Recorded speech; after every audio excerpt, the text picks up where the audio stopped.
আসসালামু আলাইকুম viewers, Sabinus কিচেনে তোমাদের স্বাগত জানাই। সকালবেলা যদি সুজির এমন একটি হেলদি ও টেস্টি ব্রেকফাস্ট যদি থাকে তাহলে তো খুবই ভালো লাগবে। Aha. Yes.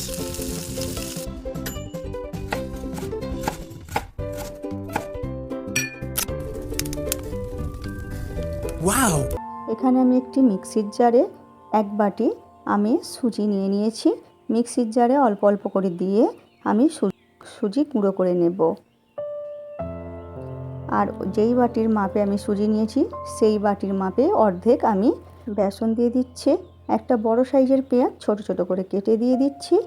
দুটো ডিম আমি এর মধ্যে দিয়ে দিলাম ভেঙে। দিয়ে দিচ্ছি হাফ চামচ লঙ্কা গুঁড়ো, 2 চামচ ভাজা ধনে গুঁড়ো, 1 চামচ ভাজা জিরে গুঁড়ো। এখানে 2 প্যাকেট ম্যাগি মশলা গুঁড়ো দিয়ে দিচ্ছি আমি। আর পরিমাণ মতো লবণটা আমি দিয়েছিলাম সেটা স্কিপ হয়ে গেছে। এরপর অল্প অল্প করে পানি দিয়ে আমি ব্যাটারটা গুলে নেব। একেবারে বেশি পানি দেবে না তোমরা, অল্প অল্প করেই পানি দিয়ে আমি হাত দিয়ে ভালো করে গুলে নিচ্ছি। তোমরা চাইলে হ্যান্ড বিটার দিয়েও গুলে নিতে পারো, তবে হাত দিয়ে গুললেই সবচেয়ে ভালো হয়, তাই আমি হাত দিয়েই ভালো করে গুলে নিচ্ছি। এরপর এর মধ্যে আমি অল্প করে 4 ভাগের 1 ভাগ চামচের আমি বেকিং সোডা দিয়ে দিচ্ছি। একটু পানি দিয়ে দিলাম, দিয়ে এরপর ভালো করে আবার মিশিয়ে নেব। মিশিয়ে নিয়ে আমি 10 থেকে 15 মিনিটের জন্য ঢেকে দেব। এরপর 10 থেকে 15 মিনিট পর আমি আবার একটু অল্প করে পানি দিয়ে আমি ব্যাটারটা গুলে নিচ্ছি। সুজিটা একটু ফুলে যাওয়ার জন্য আবার অল্প করে পানি দিতে হয়েছে।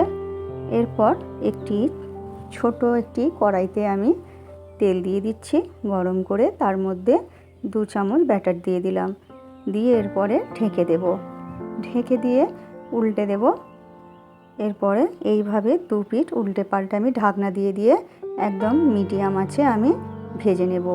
এমনভাবে ভাজতে হবে যাতে ভেতরে কাঁচা না রয়ে যায়। তবে তোমরা সমস্ত পিঠেগুলো ভেজে নিও।